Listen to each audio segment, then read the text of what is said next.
So most of the people on your contact list, I have literally thousands of people on my contact list. Most of them will never know the real you. And this is an important thing to understand.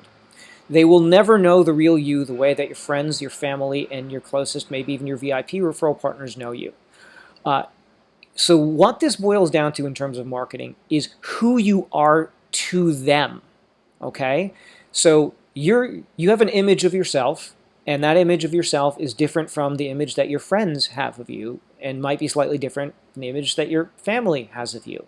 So when you think about it from the perspective of someone who has never met you in person, so you've done some kind of marketing, maybe it's SEO, maybe it's pay-per-click, maybe they're getting your newsletter, maybe they shook hands once, but they don't really remember because it was at a networking meeting, and now they're on your long-term nurture, they're in your flock. Most of them will never know the real you. They can't. There isn't enough time in the day to successfully market and know all of them personally. So this boils down to, who are you to them? Okay? We have to do a little bit of analysis and think through very carefully, what are we saying, what are we communicating to them so that they are starting to build a relationship with you. It's unidirectional in a lot of senses because you're giving them information, you're telling them stuff, and they're building a picture of you in their heads. So for every communication in your marketing, you want to ask 3 questions. Okay? And these questions may be different if you have multiple flocks. Depending on your practice area, if you have either multiple practice areas or if you have multiple flocks, for instance, one flock might be other attorneys, another flock might be potential clients. For every communication, don't be thinking about as much the content of the communication in terms of the substance. And as lawyers, we love to think substance, substance, substance. It needs to be meaty. But really, here are the top 3 questions. What must they know? What must they believe? And what must they feel?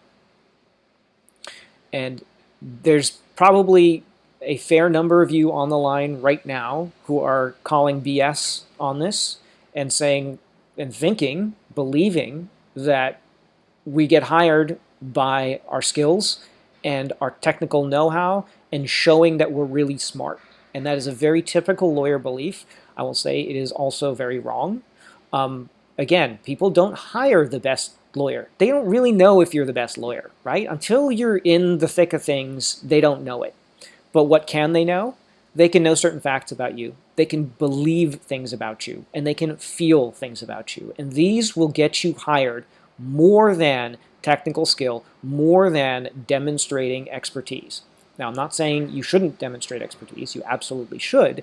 But that is, if all you do is demonstrate expertise and you do not pay attention to who you are to them, what they must know, believe, and feel, you're really going to miss a huge, huge percentage of the value of creating this kind of relationship in an automated way.